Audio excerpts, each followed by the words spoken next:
Hello. Good morning, my loves. Good morning. Gotta turn this away. I don't think I moved it. Let's see if you're here. It's next to me. Okay. Yeah, you'll be. Should put my cutout right here. There I go, right here. Okay, you sit down so that way. Okay. Yeah, you can see me. Oh, okay, I can see you. Okay. Yeah, I just gotta keep it tight and right. I think it's that. Okay. Tight and right. We're gonna do it one more time. I'm just gonna angle it more this way. Yes. Okie dokie. Welcome to Jupiter 1111, rise from Jupiter, and Divine Human Souls 11, spiritual coach and training. Wait, spiritual coach and trainer? Yes. Yes. Educator.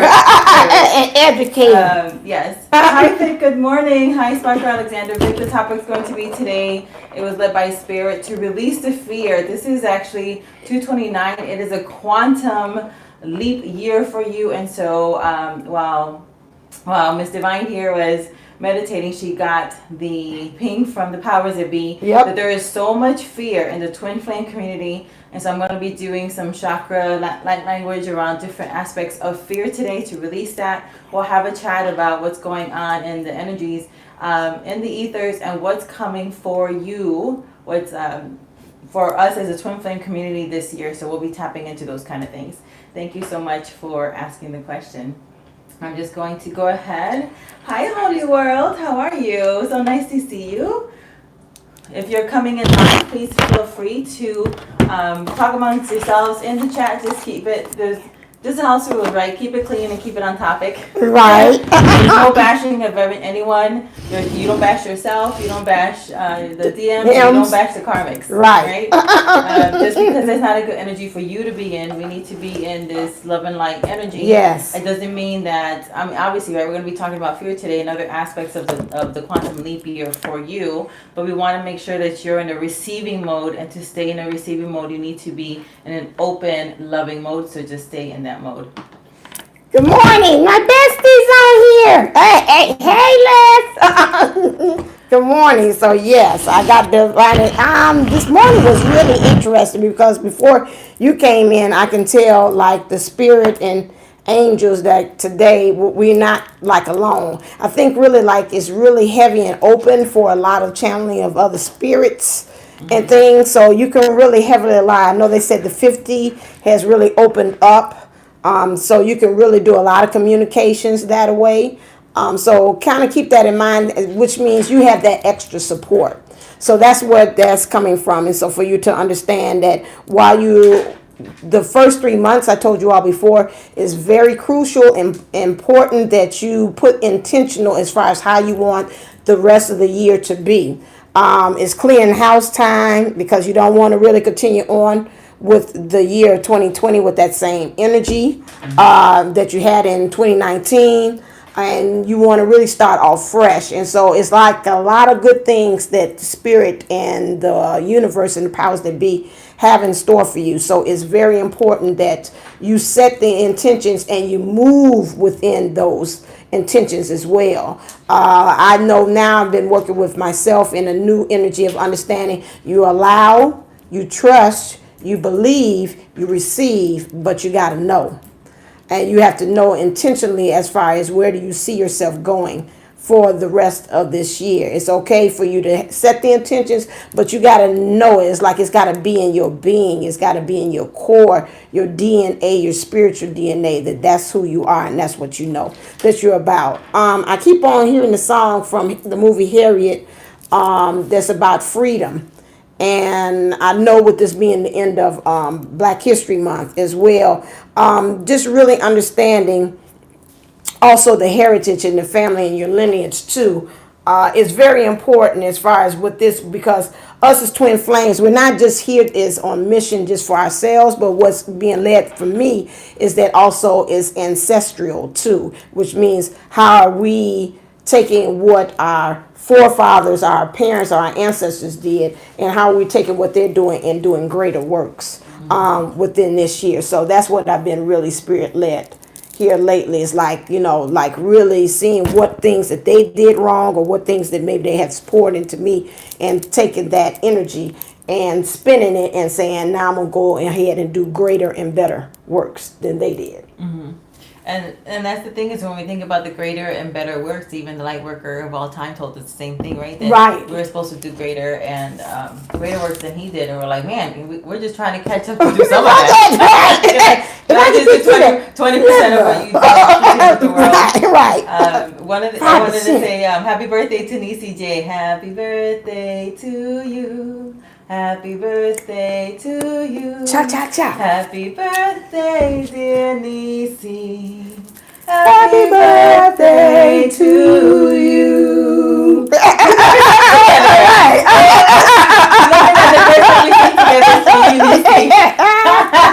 can add that harmony. I'm just do the one. I'm multi-talented. Oh, yeah. For those of you just tuning in, we love to have fun here. So, especially with Twin Flame, we want to make sure to invite you to the Twin Flame event happening in Chicago on 4/11.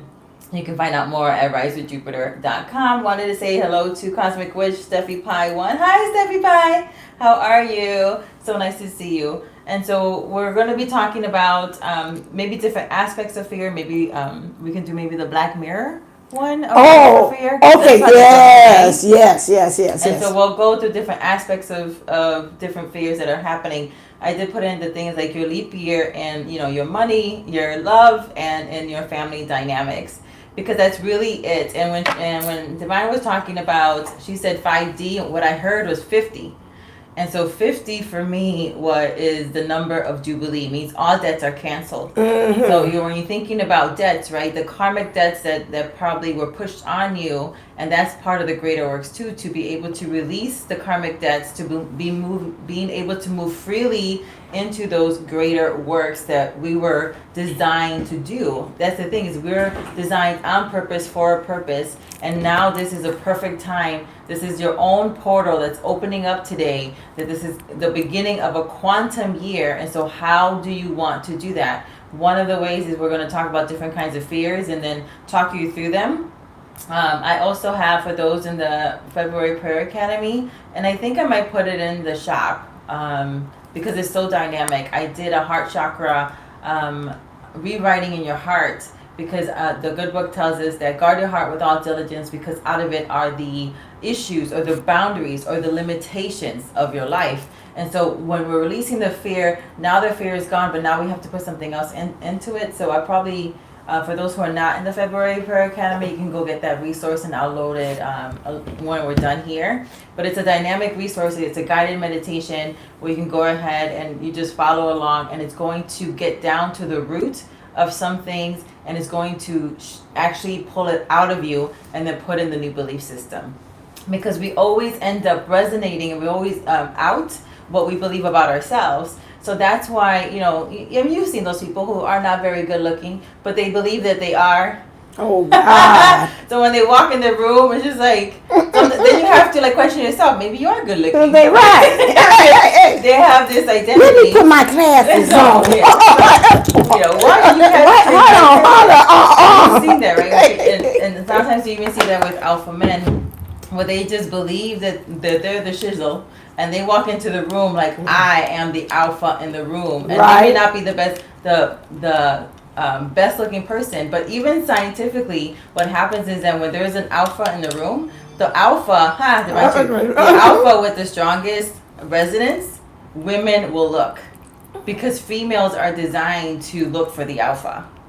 So even though he may not be the best looking or maybe even the best character of a man, when he feels like he is the alpha in the room, you actually feel that pull, and you're like, why is he catching? Who is that? And you not to me that you'll be attracted to him romantically, but he will capture your attention. Yes. And that's because inside of himself, he has that identity of, I am the shit.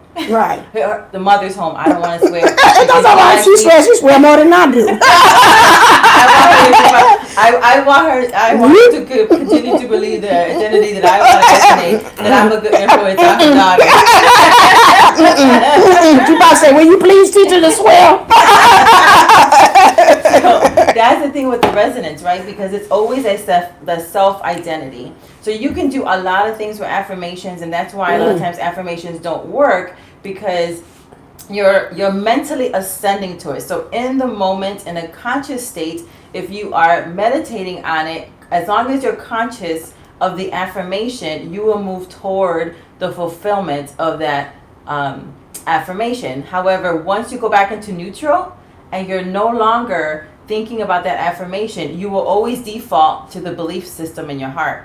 And so when I talk about that in Rainmaker, I say it's the subconscious. It's the same thing. So it manifests itself through the subconscious. So if you're thinking about, your neutral state, then let's do like weather, right? It's 70 degrees. When you are in a conscious state, working on those affirmations, listening to those things that kind of keep you on track as you're focusing, as long as you're focusing and you want to go to 72 degrees, you'll do it naturally into 72. But because it's not part of your belief system yet, as soon as you take your eyes off, and then you're like, I was doing so well this morning, and now I'm like, I'm in fear, or I'm worried, or I'm anxiety, because you took your eyes off of what you were consciously focusing on, because it's not in your belief system yet. So until it gets into your belief system, then it becomes an automatic pilot. So that's why we want to concentrate on some of the fears, because this is your quantum leap year. But like anything, there's one of the things that we're told a lot in this space as well is that what is for you is for you. No one can take it away from you. True and not true.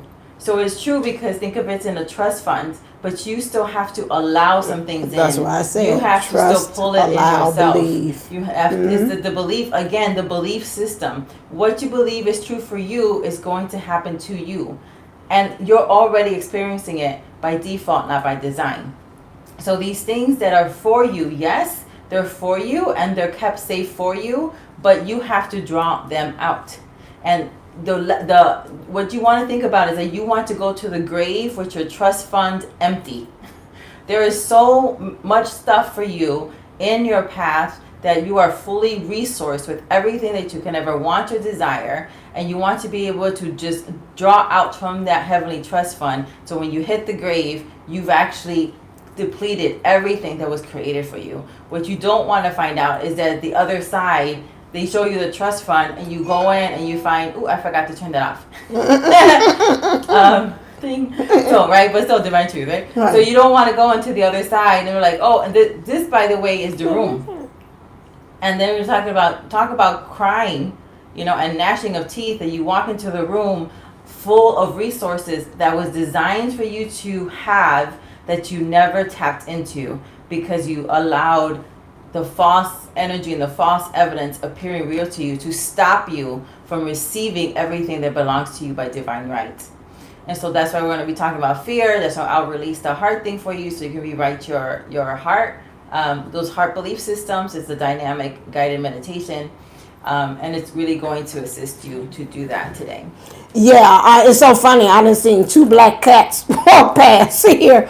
Whenever I see black cats, for me, they symbolize understanding. And when you talk about your belief system, to me, it's like superstition. So it's like very superstitious. So you keep on using superstitious ways and thoughts and mannerisms to kind of connect in everything that you do. It's like you weaving a web, but it's not in the good way of you being the architect of your own world, but you weaving a web and connecting all these same things to this bad belief system or this false ideology about things, in which is not enabling you to be having forward movement.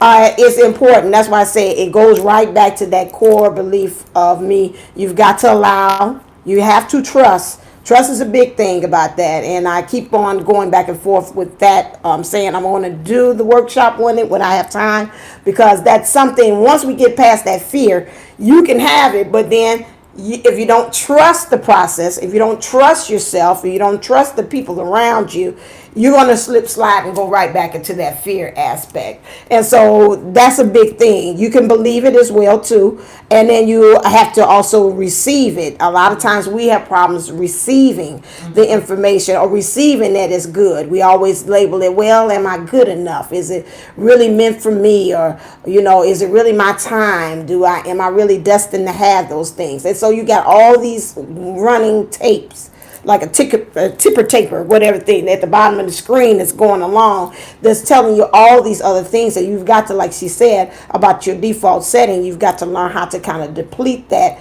erase that, and put a new setting in there. Pretty much especially on this journey, we have so many things that are getting to us or coming towards us that I'm getting channeling. They were saying that we've got to learn how to just clear the slate, clear the table off, and start, and not be fearful to start all over again. And that's where we are right now, especially with this new year. The biggest thing that they're saying they're bringing to me is the unknown, starting all over again, and what's going to happen next, because this is a new belief system that they want us to break down and get rid of all that old stuff in our beliefs and start anew. And some of us, it's going to be easy for us to go back and say, I want to go back to my old way. I want to go back to the past because I'm used to that. But it's time for you to move forward. And that's why Spirit had brought to me and said, and my guide said, it's time for us to move on and to take that journey into a new land, which is being a new territory, a new way of doing, a new order of doing things in the world. And so we have to push past that fear. And I seen, thank you, Les M. and also Sherry D. They said thank you. They said they were wrestling with that this morning. And so thankful that my spirit and the guides had brought and tapped into them, that they were saying that that's a topic that they really wanted that to have an answer to. So they're so happy and grateful that we picked that topic today. We didn't pick the topic. We right. we got the information channeled for you. So right. We're just really grateful to be vessels of love, ambassadors for you, that we're able to share our talents and our giftings and our insights to bring you this important message. And even if it's just for the ones who are currently in the chats live today, it's totally worth it for us. I mean, this is free for you, but it's not free for us. We had to go into meditation and prayer and study and being open to receive this free content for you. But we're really excited that you're here and that you're confirming to us that the topic was right on point. And that this was right on point as well. So we're really happy about that. Hit the thumbs up too. Yeah, don't forget to hit the thumbs up so they can find us. And you are free again to talk in the chat. We just wanted to say hi to Life Coach Liz. Hey babe, how are you? Miss Abundantly Grateful and Scorpio Soul. So happy that you're here. The Emerald Empress, I'm glad that you're here. She also said, morning ladies, love that you're hitting on this topic. It's been a major blockage for me. Blessings to all. So thank you so much also for confirming that this is also for you. So again, if it's only for the handful of you, you're totally worth it. And that's one of the things that you have to understand, that even in those things, right, you're confirming to us that we heard correctly, and we're confirming back to you that you're worth it. Right. The reason you are here is because, source, love, God, God is love. Love says you're worth it. And so because you're worth it, he interrupted our days, and we had other ideas for today. And it was like, oh no, you're gonna talk about this. Okay. Came from the upper room. I came down. I was like, we're talking about fear and how to get rid of it. And she's like, okay. You're gonna do language, and I'm like, all right, So that's one of the things that we want to first anchor into you, is the fact that you are worth it, and you are worth it so much that we were interrupted with our ideas and what we thought would be good for you. It says, no, this is what they need today, and this is what you're going to bring. It is a quantum year leap for them, and I need them to go in it fearless. They have to be fearless of what they're created to do and the next step in their life. So we're going to go do that. Right. And I want to say, so we're doing shout outs. Hey, Lady T, Mary Ann, and Kathy D. Hey, Kathy D. Kathy. Yes. Kathy D. Yes. That's my boo. Yes. And speaking of the boos with the dynamic trio with the at the, what do you call it? The playground experience? Yes. For those who want to really talk to the three women from the playground experience, Kathy D will be at the Twin Flame event, and so will April Williams. Yes, she just confirmed this morning with me. So she's coming all the way from Hawaii. Woo. Again, this is why she was called to come, because you're worth it. And then we're working on something juicy and surprising with April Williams. And a little arm twisted just a little bit. She's committed, and so we're really excited to have all the participants from the playground experience who's going to be there as well at the Twin Flame event on 4/11. So did you want to start with some cards then? Or? Yeah, we can start with some cards since it said that. I'm trying to make sure. Somebody just spoke the words. Wait a second. Somebody asked, well, how do you get your DM to release their fears? Well, you start off with you first. Right. and I will tell you, I had me and my DM and I have been like this all week, and then we're kind of like back, So while I was frustrated with him about something, then God was like, you're doing the same thing over here, and I'm like, ooh. So then last night, my ex-husband was in the hospital, so I had to drop everything I was doing to go tend to him, to get him to the doctor. And when I got him to the doctor, then we had a problem with his insurance. Good thing I was there. So I said, no, just, he's got insurance that pays for hospital stays, admit him to the hospital right now through the emergency. So they're like, they just did what I said. I said, just put him in the emergency room, and that way he can tend to him. I don't want to fuss, because the man can't breathe. So say whatever you have to say to get him to that in the emergency room and get tended right away. So the doctor did, and good thing, because when they admitted him, his blood pressure was so high, and I guess it's been high for such a long time, that then he had kidney stress. And he could have been going into kidney failure, and he could have had a stroke. They were surprised that this man has not had a stroke. So then we were sitting with him, and then he told me last night. At first, when I went to go visit him, then again yesterday, he said, "Oh, they want to put me on dialysis, and then probably do another heart stint again." And they was fussing about not wanting to do dialysis twice a week. And I just looked at him like, are you kidding me? We have 3 kids together. So I'm going through all this stress, trying to handle him, trying to do the right thing, because I don't want him to be codependent, but he's been so codependent with me. He wouldn't even go to the doctor unless I went with him. That's how bad it was.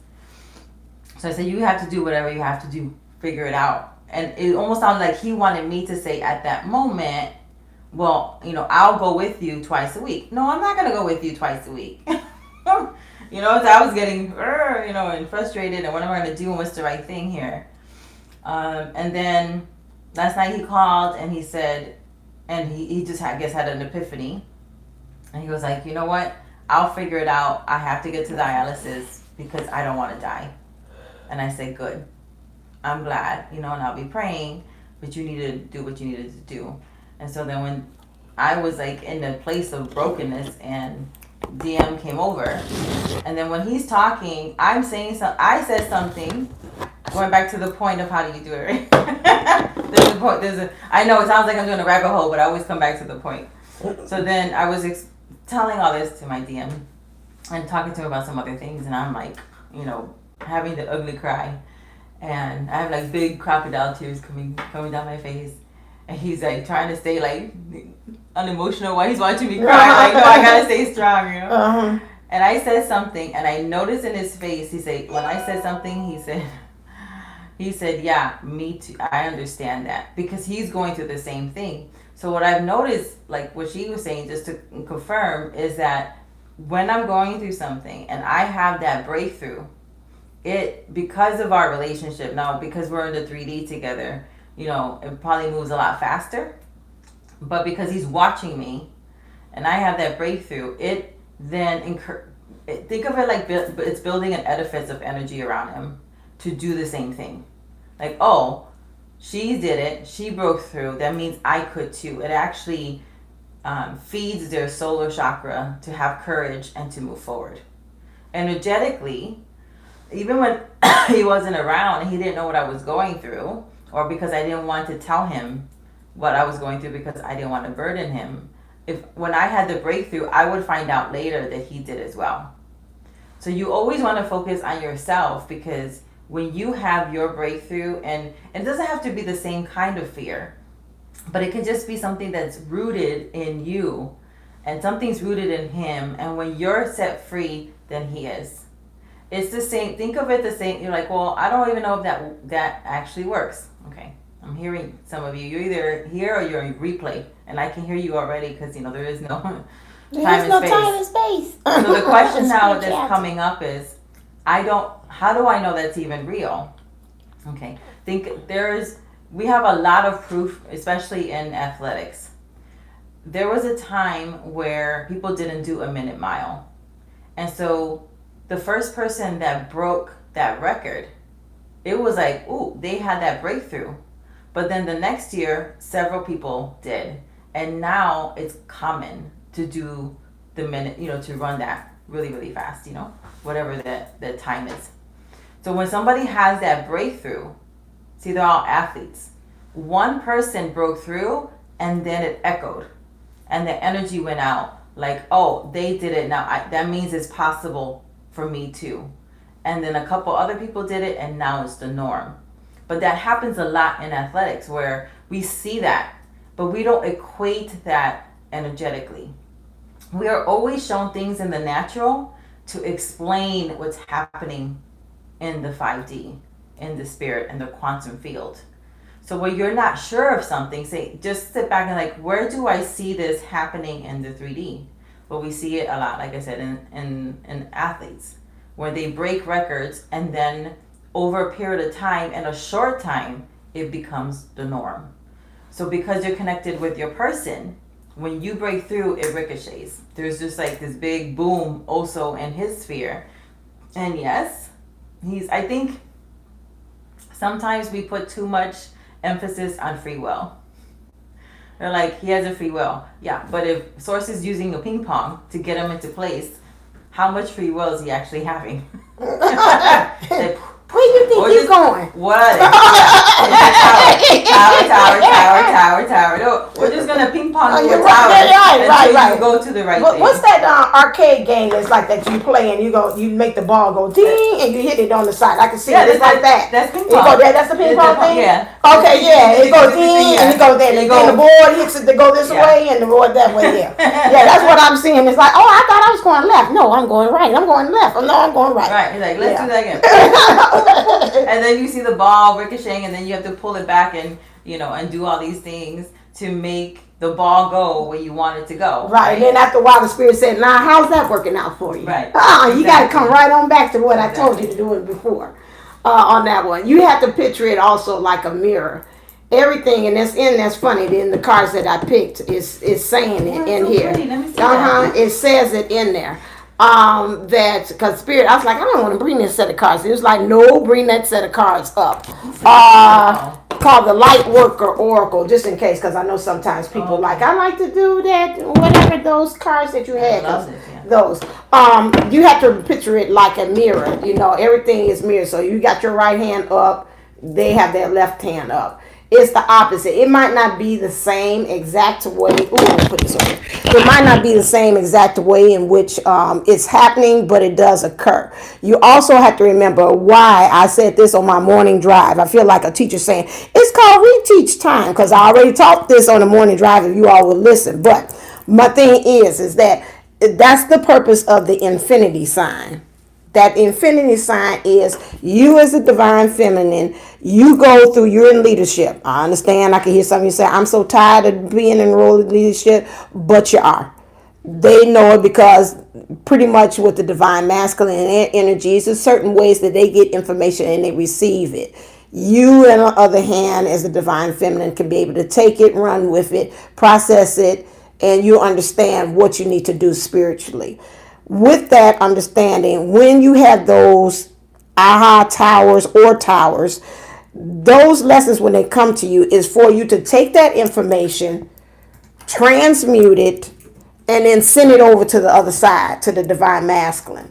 And so it comes back as a loop back to you again. So those energies, you're always, whether you're voluntarily or involuntarily, you're always transferring that energy back and forth to each other. So in the case of Jupiter 1111's thing there, she had the breakthrough. She got the information, which made, in turn, that information got sent over to him, which in turn made take that information and send it back.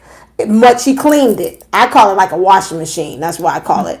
You wash out the information and then you send it right on back over to the DM, and then the DM gets it and it's like, oh, okay, I think I'll choose a new way of how to doing with this information or this situation, and then they send it back to you. So a lot of times the DM, and you have to watch that. Sometimes they'll send you all that bad stuff, and you be like, I don't want to deal with this today. Okay, let's see. Do I have the powers within me to deal with it? Yeah, okay, I can deal with that energy. Fix it up, bring it back, it throws over to him, and then he'll deal with it in his situation, wherever it is, third party energies, karmic, whatever, and he'll transmute and change that on his end.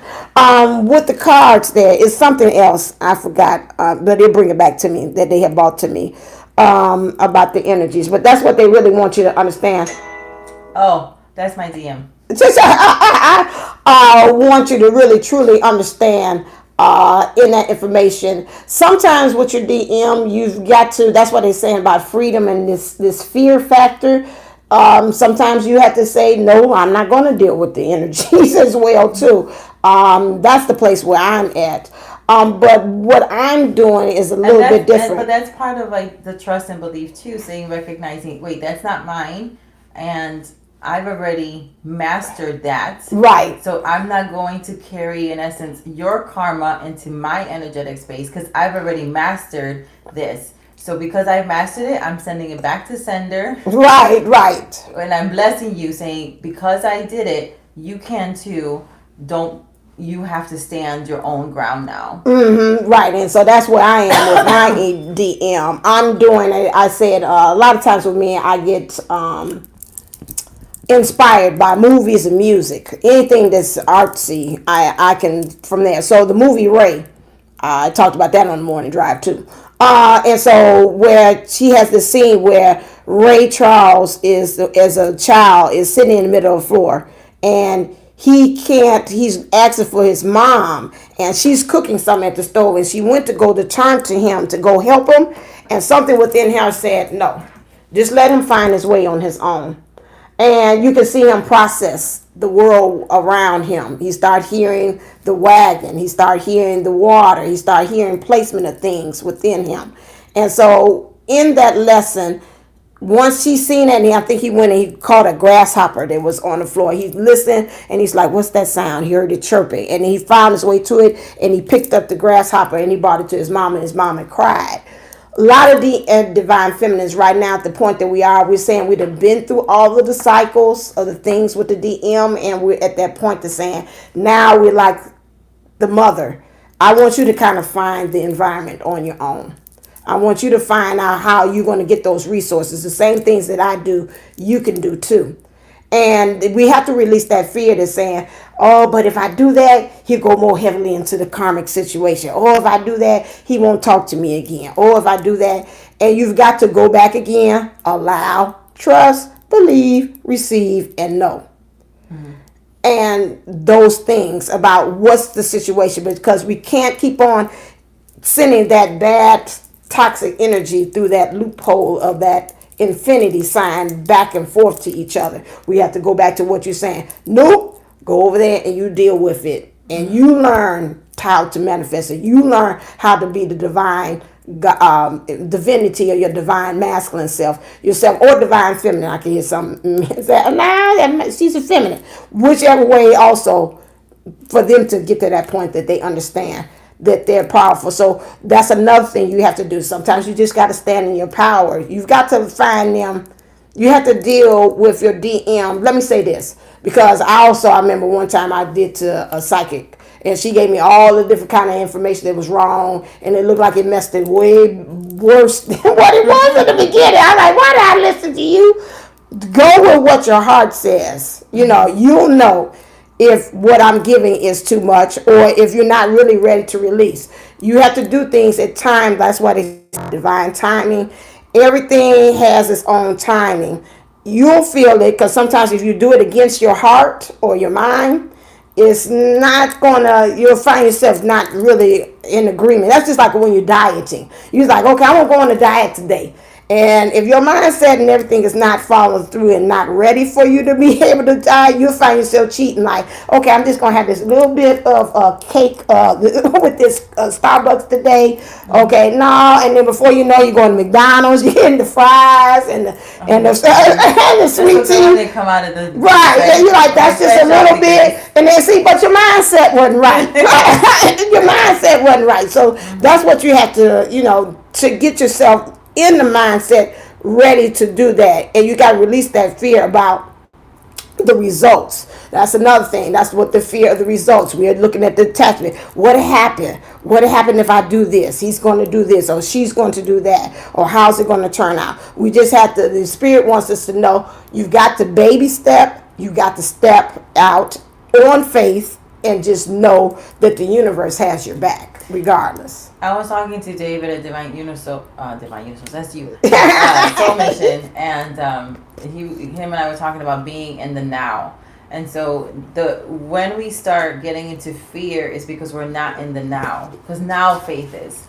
And that's how everything comes in from the 5D, all the blessings and everything in your trust fund comes in through faith. But fear is faith, it's just corrupted.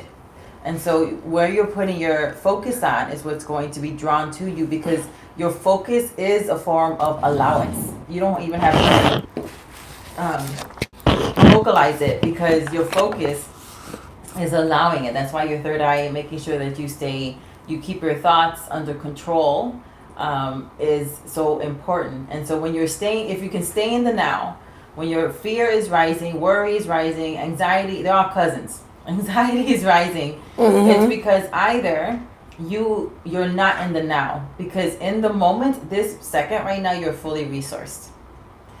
We talk about, not too long ago, we talked about like what the 97% and the 99%. Well, most of the world only makes $2 a day. So if you are living, you're not homeless, or if you are homeless but you're in a shelter, you're somewhere where you are safe inside, you have clothes, you have fresh water, you have food, you are the 98%.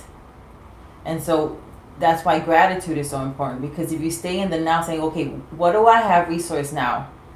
And start to think about all the ways that you're blessed, all the ways that you're resourced. I'm not saying that you have to like it, even like you might not like your job, but thank God you have it.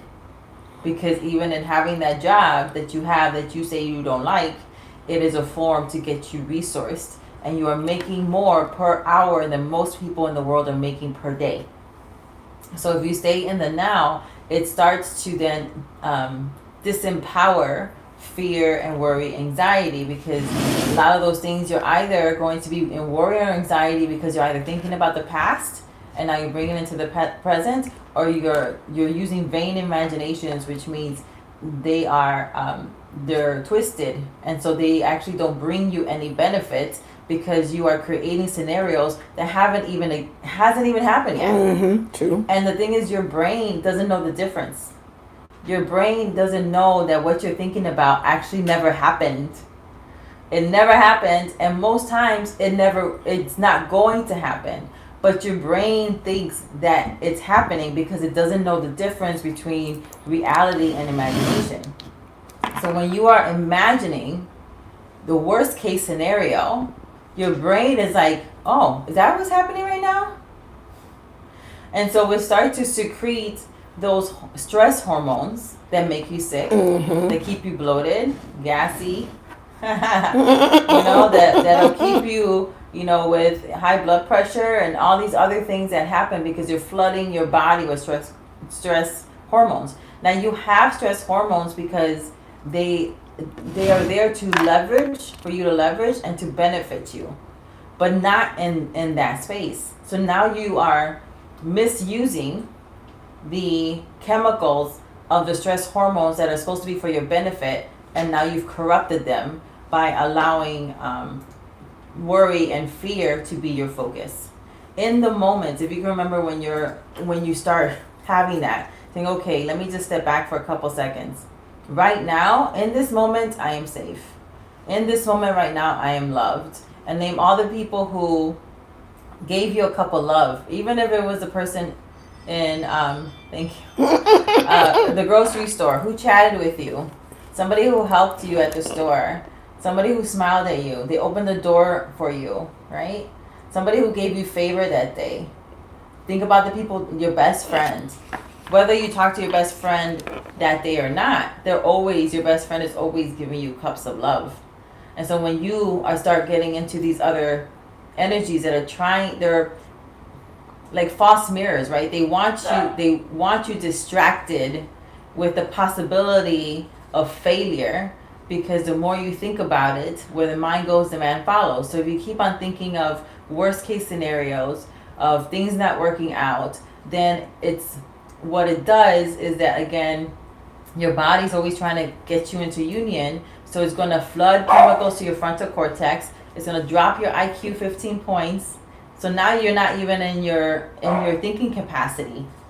And then that's frontal cortex is where the third eye is. So what did I just say earlier? What's happening in the natural is telling you what's happening spiritually, what's happening in the 5D. So now, because you've physically have flooded your frontal cortex, and that's the area of the third eye, now your third eye is cloudy. And then you're like, well, and then when something bad happens, you're like, you feel like you're so psychic. You're like, well, I knew that was going to happen. Yes, you made it happen, magician. You're not psychic, you're a magician. That wasn't psychic. That was you manifesting. Right. You manifested that because you brought it into existence by continuing to flood your physical body, which then flooded your energetic field and then resonated out. So you can't see the way out because you flooded yourself. So if you can just remember to stay in the moment, to say, I can recognize the fear. You have to agree with the adversary. So I recognize the fear, I recognize the worry, I recognize the anxiety, whatever it is. But at this moment, I choose to focus on this, on right now, on this instead. That's your choice. And if you've been in this chemical chaos for a long period of time, that means you've also been in energetic chaos for a long period of time as well. It's a duality. So how do you bring that back into balance? By choosing to be in the now. And now you have to detox. You have to detox from those thoughts. And it could all take 21 days for you to detox from it. So that's why I have the Prayer Academy. And for those who are joining today, put in that you heard from it from Divine Unisouls 11. Don't put my name, put her name in. So then, because I share revenue. I always share revenue. So put her name in, please. And I'll just watch it. Whoever comes in the next 24 hours, I'll just put it on your account. Okay. So that's what you have to do. So that's why I do these things in the Prayer Academy. And that's why I was talking about the heart one. Every month is something different that Spirit gives me for those 21 days. David calls it, he says it's, because we're light workers, right? He's like, it's a light body tune-up. He feels like he's getting a tune-up because it's always different. Every day is different. Mm-hmm. But you have to be able to take control of your thoughts. And that's why even in the Twin Flame Academy, I have over 40 meditations about your thought life. And it's going to be up to 200 in there. But they're all 1 to 2 minute exercises. Why? Because as the mind goes, the man will follow. And so you need to start focusing on controlling your thoughts, because they are the ones that are jacking you up. So you need, that's one of the easiest exercises that you can do, is that when you get into that moment, is to try to remember to stop for a couple seconds and then acknowledge, and the way you release it is by thinking on something else and proclaiming those good things that are happening in your life. So if you are in fear about lack, right? Things are not coming in. Recognize it and then start to talk about all the ways you are resourced, all the ways that you have what you need. If you are then thinking about your DM and not feeling loved, then recognize, I don't feel loved by you in this moment, but I know I am loved, regardless if I can feel it from you or not. And these people show me that I am loved and I love myself. And that's one of the main things, is that if you can get to the point where you love and accept yourself fully, then you're not going to be hurt. I mean, it's not like you might be hurt, but you won't be devastated. And a lot of you are devastated because you don't love and accept yourself. I'm not saying you won't hurt, but too many of you are devastated. Too many of you are in fear that if he doesn't love me, that means I'm not worth being loved. True. That if he doesn't accept me, that means I'm not acceptable. If he's my perfect counterpart, then he should have unconditional love for me. No. You have unconditional love for yourself. And it doesn't matter who has it outside of you or not, because you understand that you are fully loved. You fully love and accept yourself. And then you come to the understanding, the reason why you can have that assurance is because God, who is love, has completely loves you and accepts you. But until you get to that union of self and that union with source, right, is this way and that way. If you are not getting it this way and feeling loved and accepted, and you're in self-condemnation, you are judging yourself so harshly. That's why you end up judging. And we all make judgments. We're making judgments all the time. And judgments are not necessarily bad things, because you're looking, is this a good thing or is it a bad thing? Well, that's a good judgment. Is this good for me or not good for me?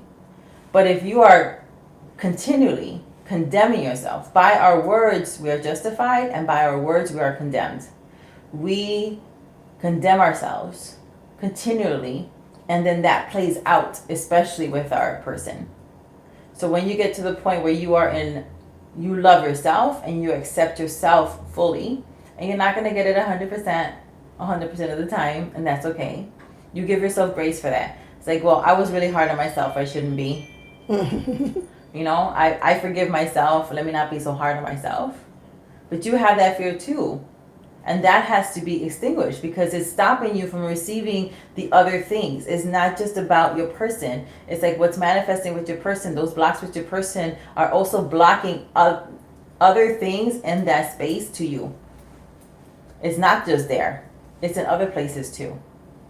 So if your person is self-sabotage, you get together and then he or she does something and it blows up and they run, let them run. They have to run. And you have to allow it. Saying, if you want to run, then run. Separation is good. Separation, separation in the Twin Flame Academy. Separation is the holy grail for union. Yeah. Let them run. And you have to get to the point where like, oh, you want to run? I respect your decision to run. It's not about you. They self-sabotage because they don't have love and acceptance for themselves, and it played out in their running. Because if they had love and acceptance of themselves, they will be running to you, not from you. It has nothing to do with you. I want to put a ping in that, because again, even in that statement, we're doing separatism. Again, they're running, but guess what? You got to take that mirror and look at yourself and say, what am I doing too? Yeah. And we can't, some of us is using that as scapegoats, especially when the spiritual advisors say that, and we're like, okay, that's them. No, that's you. That is you too. Something about the DM within you, you're not checking in and seeing what is within me is running. What is it within me that's running too? It's not just him again. So if he's running that way, some kind of way I'm running too. And we got to bring it back full circle again to childhood. When you was talking about judgment, guess what? That's a childhood wound. Judgment, guilt, resentment, those things. I have that in my playlist as well. Once you were saying that, because of your parents, if they were very judgmental, very highly critical of you, you got that inner voice that's not only just yourself that's talking, but you're also hearing the parent saying things to you, which is not allowing you to be able to have a healthy relationship, not only with the DM, but with anybody.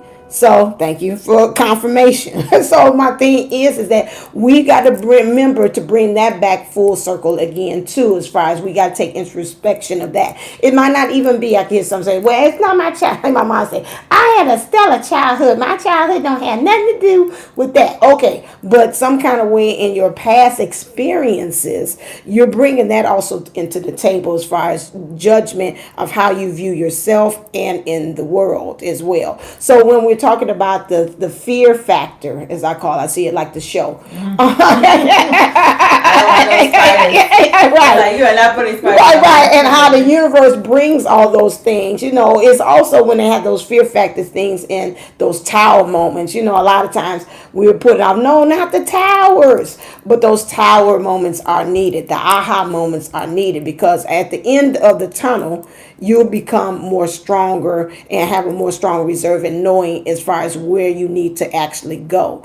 So I just wanted to bring that in because I felt somebody was like, yeah, she right. He got a problem. And he needed that. Like, whoa. Really back in.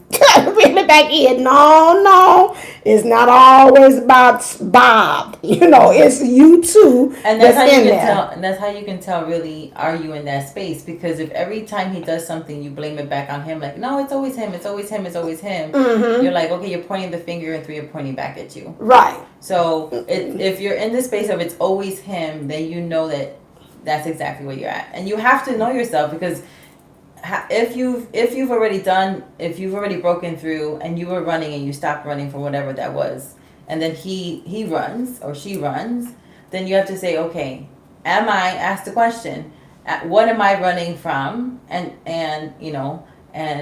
expect that love is going to answer you with what you're running from. And if you have peace that you've already mastered something in your stage, in that stage, then you're like, okay, I've already mastered that. Think about it like the south node and the north node in astrology.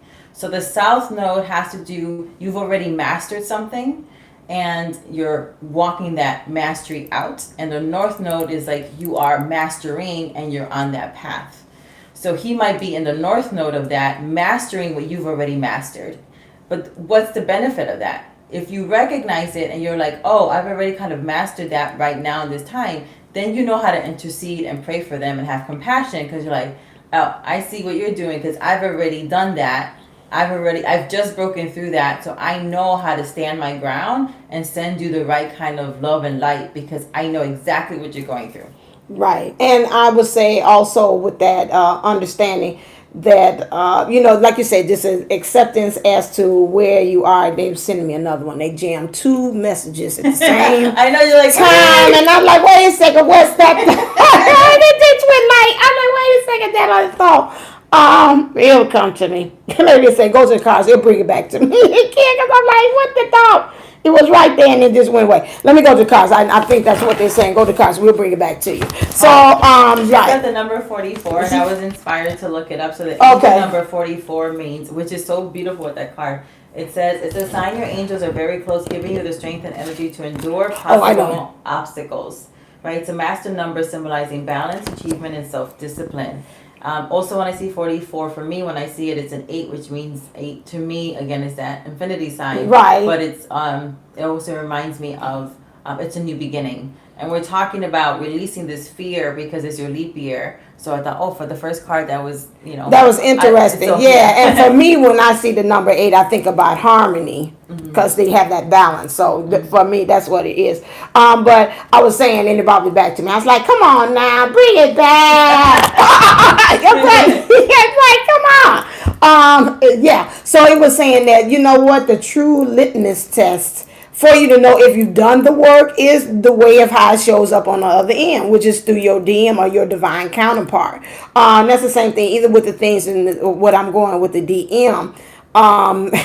I tell the truth for myself. I went, because I like, sometimes even when we're in and you're like, well, you should be able to kind of tap in and know what's going on with the situation. Sometimes you can, for me, I'll speak for me. You're too close up on it. That's like me trying to read this, I can't. And she probably said, well, I can see it. It says 7th ray of ritual order. But I'm right here, I can't see it, but she can see it because she's much further away.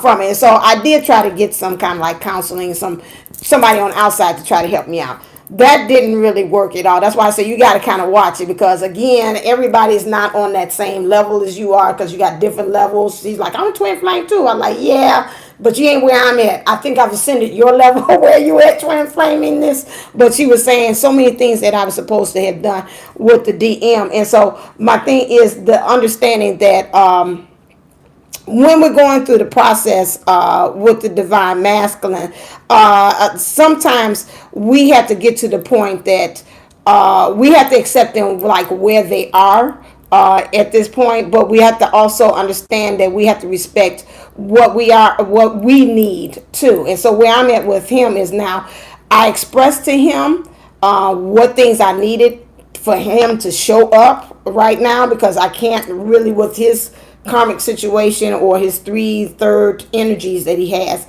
I was like, this is what I need. Now, in the past, and the way the lady went and told me about it, she answered him like his old self. And I started getting upset. I was like, wait, hold up. You telling me he's going to answer back and come back to me with this result of being nasty and da. I was like, wait a second, I done did too much work. If he's me, he's going to show up the same way that I'm doing. I put in the work. I know what I'm sending over to him. So no way should he react the way that you're telling me he's going to react.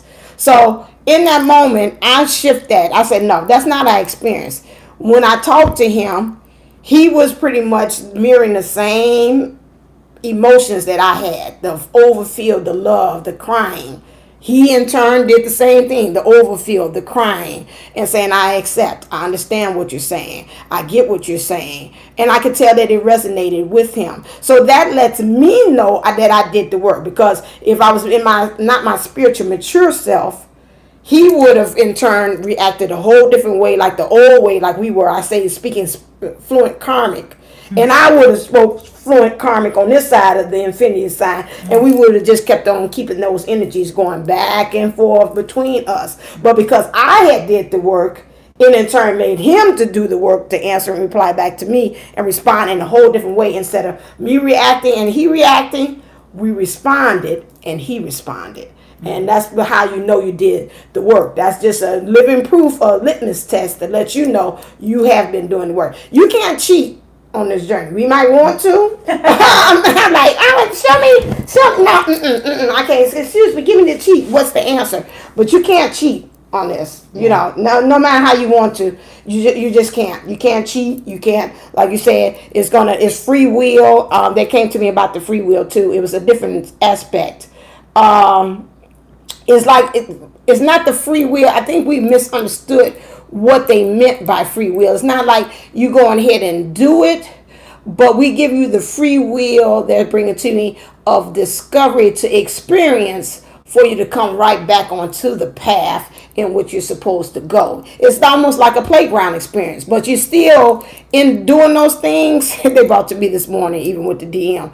They was like, we're going to give you so much for you to go ahead and kind of find your way, but eventually we're going to put you right back on the path that you eventually are supposed to be going. And sometimes even when you veer off and you go off and do your own things, the guides have told me this, like, let's let you think you're doing it, and we'll find a way to take that experience of where you made a right when you're supposed to make a left, and we'll change our whole aspect of what lessons you need to learn where you're at.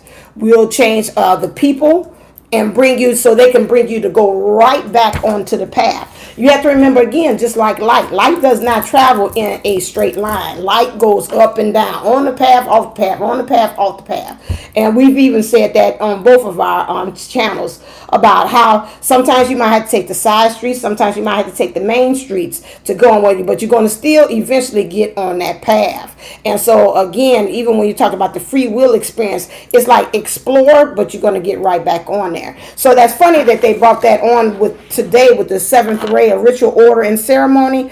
They were saying that it says, when the gift of the seventh ray enters your life, something new is being formed. What did I just say? New beginning. Right. Something that will benefit your world. Yes. There may be an increased interest in magic, which means the ability to become the magician, to change, to Didn't I just transform tell you things. that? Yes. Okay, ceremony. Well, to me, ceremony and rituals would be like meditation, chakra work, like doing the actual activity and work to do for your healing process, because we got to heal. So resonating with high frequency violet light, which is again the forgiveness, that the violet flame. That's what I think of. Right. With that.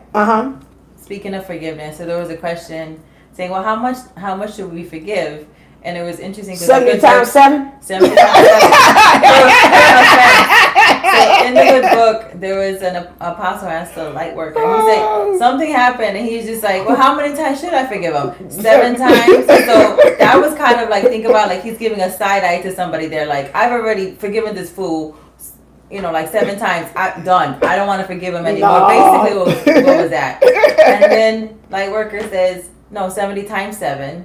And then the answer back from that person who asked the question was, I need more faith. Right. Because that's when you need more.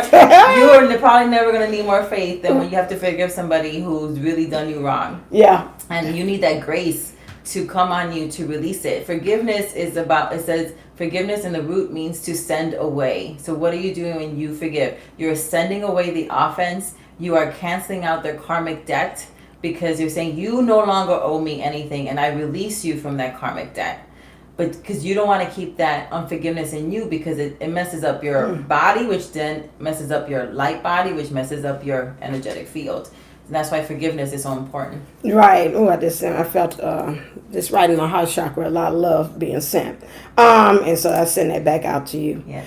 It said helps transmute energy from lower to higher frequency. And to me, that goes again, not even with yourself. I think about Dream Queen and saying transmute, neutralize. And that's why it's so important that you be able to transmute the energy for the union. We got to stop thinking again, well, him and that goes back to the forgiveness. Okay, yeah, you did that, you did wrong.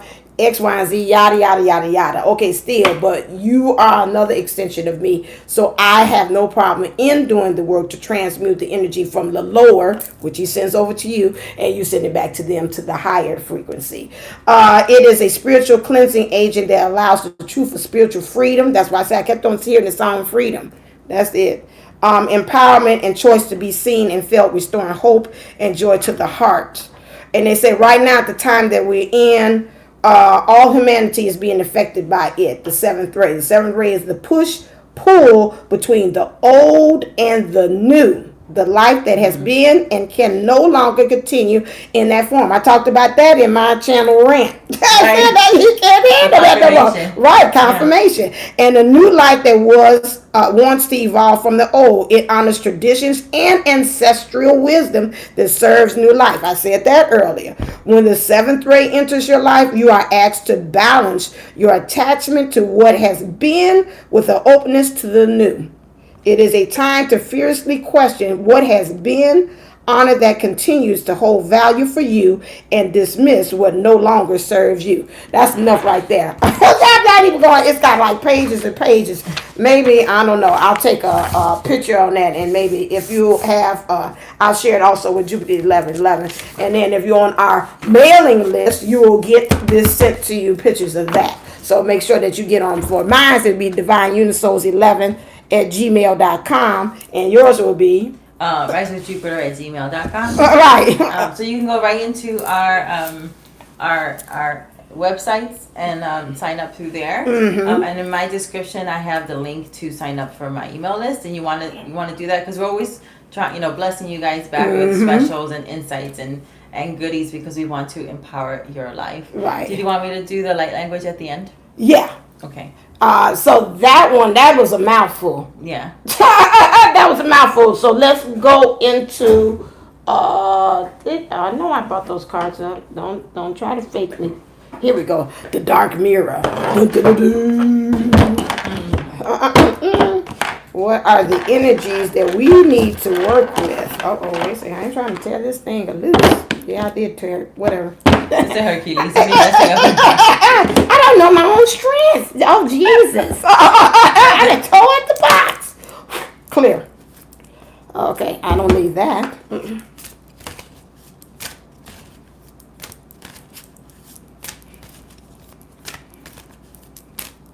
I like it when it does that. Whoa. Whoa. Ooh, that's an overactive crown right there. Reminds me of the crown of thorns. Whenever Yeah, hold on a second. I'm getting guided to do. This is feminine. I want to do this masculine too. Okay.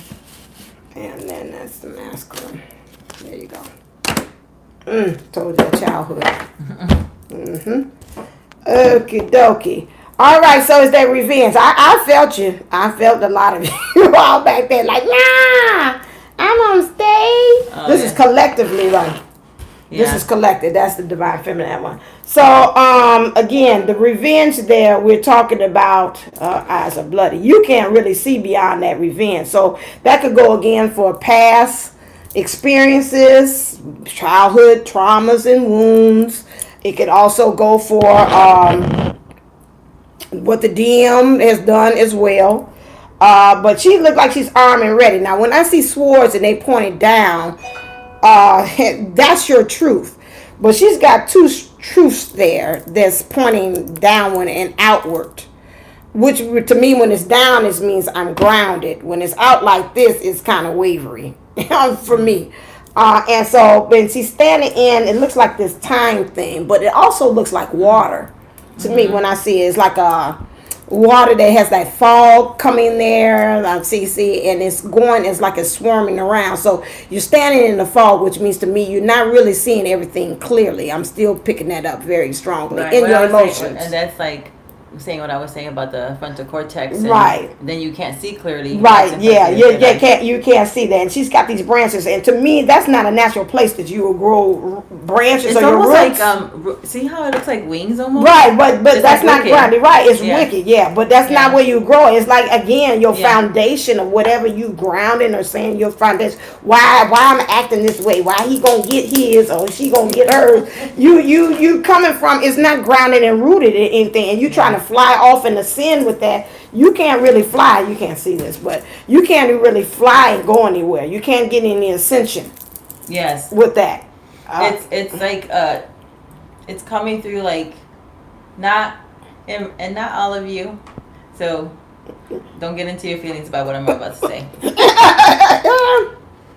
It's coming across that for whether you're here or your replay.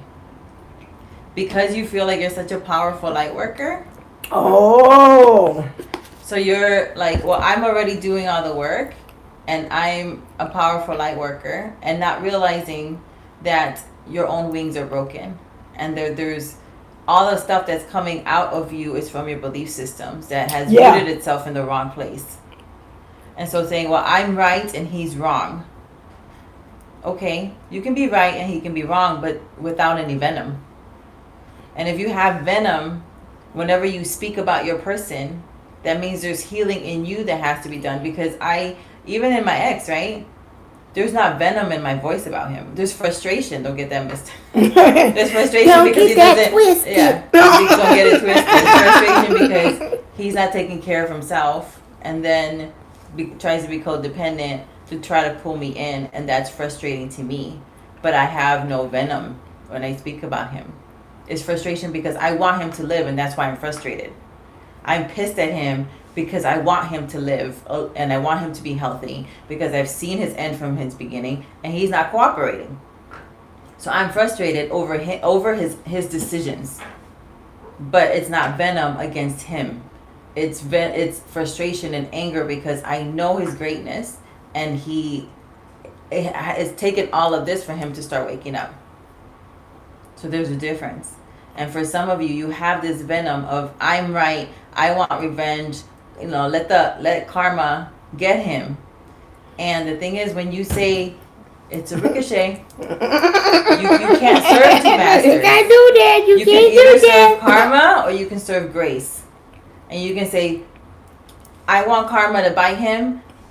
What have you now just opened the door for yourself? To be bitten. So because you can't serve karma and grace at the same time. Grace is going to cover you when you should be bitten and give you things that you do not deserve out of love. Karma is going to give a tit for tat. It's the law. It's like, oh, an eye for an eye, a tooth for a tooth. That's karma. Grace is saying, I see that. Yes, that's true. but I'm not going to impute that to you. I'm going to erase it instead. That's grace. And when you get to that point when you want revenge and you want to hold your ground because you're like, I know who I am. I am the, effing divine feminine. I'm the queen. All right, queen, how's that working for you? Yeah. Because right now your eyes are bloody. You're bloody, baby. You have to do some stuff. Yeah, that doesn't work. If it's anything like me as connected as I am with my DM, soon as I think that's all, I stub my toe, or I do something in the next minute, spill this. I mean, it goes right back.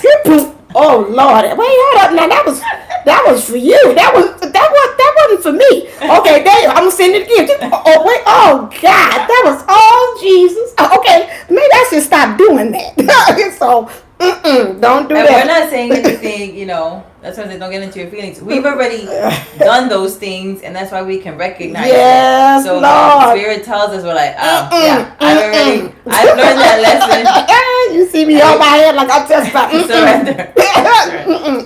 It's like not me. No. The next one was gilded regret. Right. And this one has like it looks like almost like a thorn of crowns coming out of her head. Right. So it has the crown. That too. And so this one is like just the guilt of the past. Okay. So those things. So like I said, when I look back to the revenge, just real quickly, these are ancestral. Again, that goes to me, the roots. Yeah. So some kind of way you might do ancestral that's been passed down lineage of wanting revenge too. I'm getting back to what you said about the superstition. So superstition, yes. Right, what is that, right? It's something that you believe to be true to kind of be like an automatic response when it's actually not necessarily true. Mm-hmm. So those things, the superstitions come through our culture, it comes through our experiences, it comes through our family dynamics.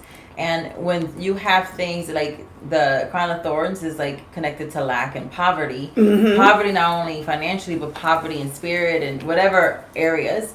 And science shows us that after on the fourth generation, if it happened in the 3 generations, and that specific thing is happening, that superstition, and they believe it and they're living it out, by the time it gets to the 4th generation, is now part of your DNA coding. Mm-hmm. So you can't break the cycle, the karmic cycles. And even if you have children, if it's broken in you, it's automatically broken in your children. But it's like here you have 23, which is 5, and then you have a 5. 5, right? So that's a lot of change. That's double change. Yeah, it's a double change here, right? So when we're talking about the quantum leap, going back, see, everything keeps on confirming itself. Mm-hmm. That this is your day of change. 5 to me is the grace to change. And you got it twice. You got twice as much grace to change here to what? 5 and 5 is 10. To end this cycle. Love is telling you this is the day you release that revenge. And this is the day you release that overactive crown that is pulling you into that fear, into that worry, into that anxiety, into that lack mentality, into that poverty mindset of however poverty is manifesting in your life. This day is you have a double portion of grace in order for you to get released, so that way you can have your quantum leap year starting now. You don't have to wait. And if you're having a quantum leap year, when is the next quarter for that? 4 years. I ain't got time for that. Right, we don't have time for that. I ain't got time for that. This is the year 4. This is the year about foundations. And in 4 years, you're going to have the year 8, which is a new beginning. Are you going to have your new beginning now while you can set your foundations? Or will you not relinquish your pride, or relinquish at least having some time to ask the questions in order for you to get released? Not only for your sake, but for your bloodline. It's not just about you. We need you free because you're made for a purpose on purpose. And as long as you are trapped, and you've trapped yourself in revenge, or you've trapped yourself in the crown of thorns of lack or poverty, and however that's manifesting, then the people that you are specifically designed to assist can't find you. Because you're not free. Mm-hmm. Your freedom, just like with the athletes of the running, when you are free, it ripples. And now your story becomes their freedom chant. Because there are people that you can reach that we can't. True. Because they're not going to connect with us. But they'll connect with you. And when you're free, you share your story of freedom, how you did it. And that's going to open up the doors for them to be free too. They're imprisoned. You're in prison now, almost in some ways on purpose, in order for you to get the keys to get out. The prison doors are open. You just have to walk through it. And once you're free, love will keep you free indeed. Mm-hmm. And now you can be fully in service of others through your story. Right. And so when I look at this, again, when we talk about ancestral, again, that is the reason some of you all have came through the bloodlines that you have. You have chosen to come through those ones that have all those challenges, those things, is because you're supposed to come there to stop it. You know, because like if I think about myself, I was the one that, although I was the one that had started for going into like college. And so from that point on, I could see my nieces and nephews from that point on went on and started, because I opened it up for my ancestral lineage for that to happen. There's a lot of other things that I had to, well, I could say, even I'm a member of a sorority. Nobody in my family was thinking about being a member of a sorority. I became it. They're like, oh, you did? So now everybody underneath me from that point on, my niece and nephews are now members of sorority. So a lot of times that's just a material, physical thing. I'm just showing you that. But we talk about spiritual. You come along to clean up that stuff. Sometimes it's like, stop. From this point on, this is not going to happen. That generational curse about finances. You come along, you break it. Somebody about you being in love, like all our families. I think I watch Married at First Sight, and this guy is like the first one that is married in his family. Nobody. You mean all the way down, nobody has married until you came along and you went on this show, Married at First Sight. And so now he is. So now you can think everybody that comes after his children, everybody else, it'll filter from that point on. Maybe his aunts would think about getting married. So that's why sometimes you have come there just for that point to break that cycle, just like the wayshower or the greatest light worker there is, for you to do that. So we need to that again, because that guilty regret. Again, she's blind too. Everybody blind. Everybody blind. But it goes back to that frontal cortex. Right. So we got to open that up. So we make sure. Now for the divine feminine, divine masculine. What you have to do, divine feminine, you're in the point right now because of this fear. You don't know who you are. Who you be, excuse my ebonics, at all. You got the sword down pointed in your truth. So you know what the truth is. But right now, again, here go the bloody eyes again, not being able to see. She's got all this army on, but some places is vulnerable. So what it brings to me is like, you're trying to portray yourself as vulnerable. Oh, no, I'm open. I'm free to the idea. I'm receptive. I got all of that. But then at the same time, you got this big crown again. The crown is overactive here. This is overindulged there. And you're blocking, really, to me, it looks like the top part of your solar plexus too. So again, you're not standing in it, or you're really grounded and rooted in things, but you're saying that you're armed and ready, but at the same time, and you're vulnerable, but it's not right. She's got all this flaming things. Like, to me, it picks up to me like almost, to me, I see flames. It's like you burning and destroying bridges and things, and sometimes it looks like you kind of destroying and burning the wrong things. Again, because of this revenge and this guilty regret that happened in the past. That's what I see for this one. I won't cry for you. Again, that goes back to what we think. It's a couple. That's it. I'm gonna swallow my feet. Yeah, right. Yeah, right. I'm gonna Yeah. Nah. Look at what's here. Right. 24. Yes. Right. So and look, and it's a 24. It combines both of those together. So no. So again, you and then you look like you're trying to, like, you offering that, like a teardrop of blood or something, and look like she's like, I got a bow on it, like she's that happens giving us a present. So when light worker Yeshua, when he was in the Garden of Gethsemane, right, he was under so much that when you cry blood, it's because there's so much stress and so much pressure on you that your capillaries actually burst, and that's why. Wow, that's you're stress. saying, I'm not going to cry for you, but what you're actually doing is causing all this stress to cause your what's blood, right? Blood is your life force. Blood is a life force. It's what brings everything and all the energies into your cells, and either brings life or death depending on what your blood is doing. So in this place of I won't cry for you, you're trying so hard not to cry that you're actually pushing in more stress in your body. Right. That's what it seems like. That's what it seems like to me. It's like you're pushing it down. It's again, you're not really being your true authentic self. This is what I'm just picking up from these cards. Like you say, you're presenting, and in some ways, I'm picking this up too from somebody. I don't know who it is. This divine feminine. It's like I'm doing it, and I want you to see my pain, and I want you to feel it too. It's like, and that's going back to that revenge. It's like you're trying to do that. And then the last one we have Queen of My World. So this kind of goes back to what Jupiter 1111 has stated about that. Like, you're the stuff. It's like you're using it as an excuse for you to really tear up some shit. I'm supposed to, because I'm the divine feminine. Everybody bow down to me. And it's winter. So according to me, when I see this, it's a lot of things that you icing people out of. I still feel that, but you got this pillar.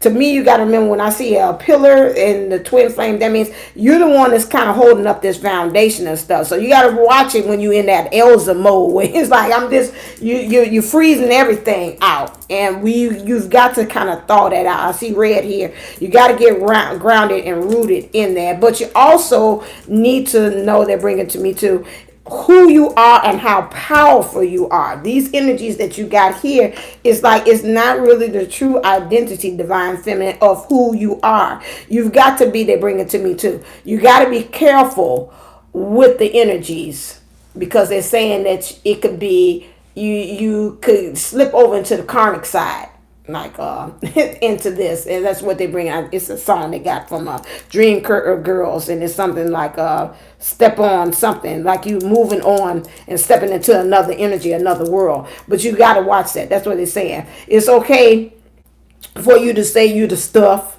or whatever, everybody bow down, but you got to watch that. There's a fine line, right? Yeah. Between confidence and arrogance. Arrogance is rooted in insecurity. Confidence is knowing who you are. Right. And it's this particular card that she's talking about. She's in red. So that goes back to the root chakra. That goes back to the belief systems. That goes back. It's all, tying together. And that's why this heart chakra one, I really encourage you to get it. I'm going to do it after we're done. I'm going to load it. So just wait like 10 minutes and you'll be able to get it. But that heart belief system is really going to help, because it's going to help you recognize what's at the root of the matter and then turn it around and leverage it and for your freedom. But there's so much here about roots.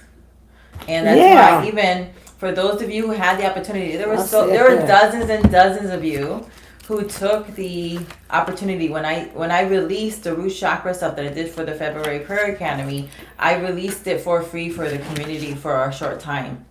That time's passed now, but I did it, and dozens of you took advantage of that gift. So yay for those who did, because that really dealt with this stuff. This stuff is coming up again. I heard in the beginning of the month, the root chakra is going to be imperative this month. Why? Because it's all this stuff, the superstitions, the belief systems, was deeply rooted. You think about like the trees and stuff going deeply rooted, and until you deal with the roots, you're always going to have the bad fruit.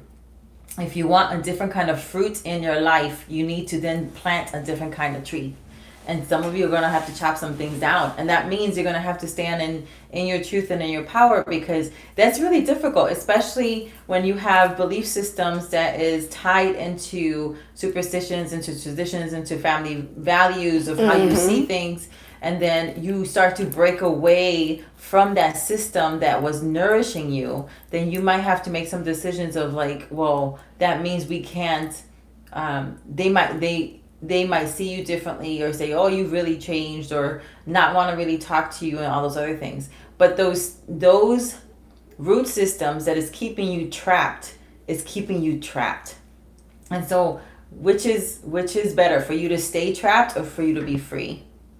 Hoping that as they watch your freedom and you're consistent in that freedom, that they will also allow themselves to be free. This journey is not like for wussies. No. It's not for wussies. You've actually been created to be a warrior. You've been created to be a curse breaker. You've been created to release people who are imprisoned by releasing yourself from those prisons yourself. Just like, even we were talking about that, right? The athletes and how it echoes. And then you see, like, Divine Unisouls talked about how she went to college. Then other people started going to college. She hit a sorority. Then other people started doing the sororities. So even in that practical sense, is showing you what's happening energetically as well.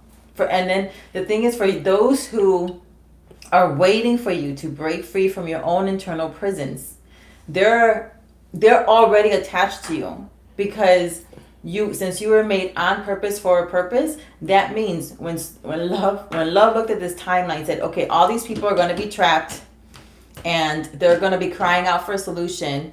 I'm trusting you've been trusted by Source to be a twin flame, to break free and to stand in your truth and in your bliss, because you are the answer that they're seeking. So there's a whole group of people that are waiting for you to be free because they asked a question, and then you were created to answer the question of freedom.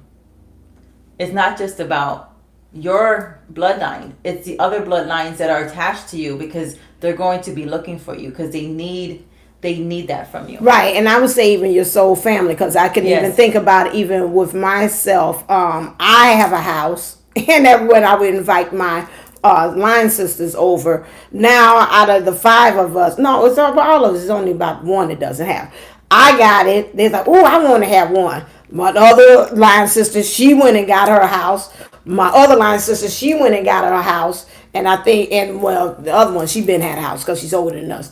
And we got the youngest one. So my thing is, you don't know how you inspire other people, that they're like, okay, because you're doing it, you create that. I call that flanking, where, you started and then everything else, everybody follows through on your energy that you're sending out there. That's why I say I'm divine sunshine, because everybody's basses in my race, and then they go on ahead and they just do their own little things from that point on. But anyway, but that's what it's all about. We're all sunshiners, and so that's what you have to remember, that everybody feeds off of that energy.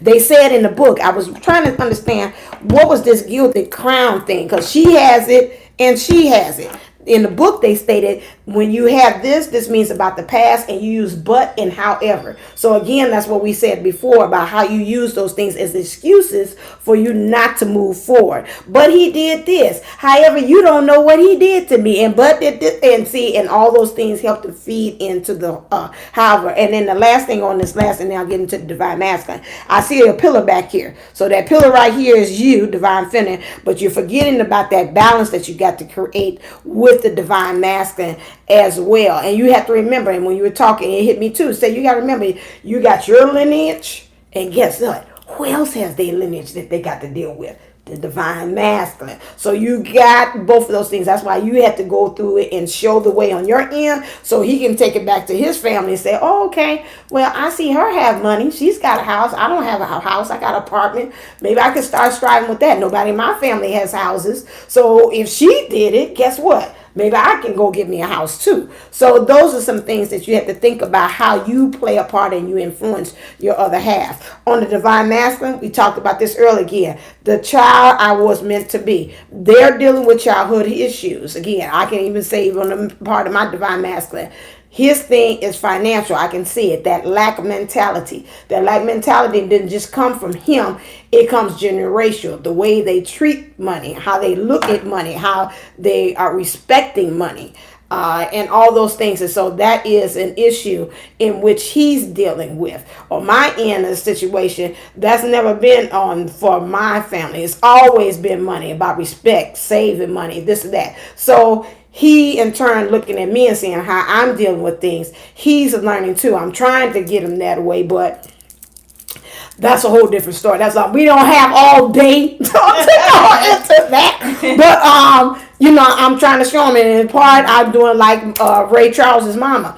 You gonna have to find out what little rays of sunshine that I gave you, and take that and start applying it. I can't keep on spoon feeding you to understand this is the principles of how you got to respect money, how you can track money, how you can manifest it. That's why you have to just keep on doing on your end. And like she said, throw that karma over there. You don't get it. I done showed you. Now you got to go work that out on yourself. But again, like I said, that mentality again comes from family. And that's a big, mighty thing that you've got to break down when that's all you know. And you got to get out that mindset. That goes back to the superstition again. How do I break out of that? And that's all that's been taught. That's what my mama showed me. That's what my daddy showed me. And somebody else showed you something different. It's kind of hard. So again, the child, he knows and we know where we're supposed to be and how things are supposed to. So we got to start that new beginning. I see this like a little germination of a little small bud from that point on. And they've got like what the green, but that's kind of yellow, so it's kind of almost solar plex. Right. You got your purple. It's going back to identity, right? Right. Again, and so all of these things, but it's interesting that this is representing. I said for the divine masculine is the emotional, which we see the feminine there again. So he's got to get in touch with that emotion. You know, with DMs, they don't want to get into that feeling thing. They're like, I just go on ahead and go right on back, just like the divine feminine. We don't like to stay in the 3D. We like to stay up in the 50 where everything is utopia. And that's and like you have to say like a balloon. Get your ass back down here and deal with the physical, because we don't want to do that. Yeah. And that's the same thing with them. Like, I'm not going to do out there with the manly stuff, but I don't want to do with the emotional thing. And so this, in order for him to do that child work, he's got to take that deep dive into his emotions to be able to deal with the thing that the child that he's meant to be. I think about also, we talk about sovereign being and going back to the beginning, starting with a clean slate and being a child that he's always has seen. Because again, I see a lot of the divine masculine with those child wounds. They came very and you see that sometimes in your divine masculine, they'll let you peek. I don't even know with mine, and I'm sure I know with yours. You can see that innocent, that sweet. That's the part that make you say, okay, I come here. I know you was bad. You cheated. You did such and such. But then I see that little boy in you, and I'm like, just come to me. Oh, this is my baby. This is my boo. And then you're like, this. Get away from me, but not. But you see those glimpses, and that's what makes you kind of stay in. It's like, oh, that little boy, that little sweet boy that's in you that you want to protect and nurture, but at the same time, you got to love yourself too. But that's what I see in that card.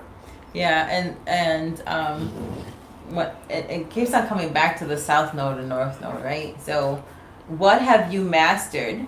Because that's what your masculine is going to be mastering in. So you're the South Node for him, and he's North Node, but then it goes back. He's got things that he's mastered that then it's a reverse. So just like in that situation where she's mastered the financial stuff, and that's the North Node. He needs to learn that. With mine, it was like we're both problem solvers. And so with him, it's like everybody comes to the problem solver, and then he's solving everybody's problems. And then him and I had a problem because he left me sitting there like a pendeja for him for hours. And I was just like, you know what? I will 8 of cups you so fast. See, I don't have a problem of cutting people off because I'm like, no, I am well resourced with cups of love from other people. Her, my sister. I have other friends who are males who are like, champion me and stuff. I got my parents. I have a list full of people who love me and who, if I need a couple of really good girlfriends, I am well resourced in the love department. I will cut your ass off like this.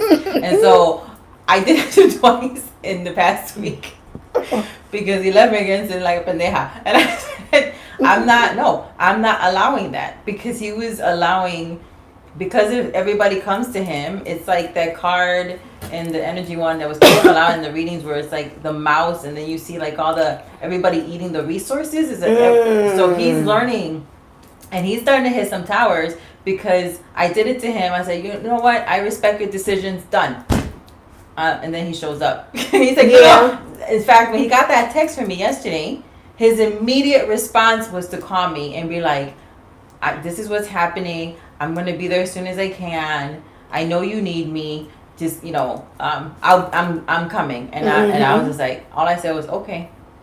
And then he stayed quiet, like, wait, you still there? And I was like, All right. I'll see you when I see you. Right. We'll see if you show up. Yeah. I was thinking that, but I didn't say it. Right. See, but then I was like, well, we'll see. I'll leave the door open for you. And then I was actually falling asleep when it was 10 something. It was early. And then he was at work because everybody had problems, and then that's the person they tap into. So then he's learning right now, right? Who nurtures the problem solver when he's got a problem?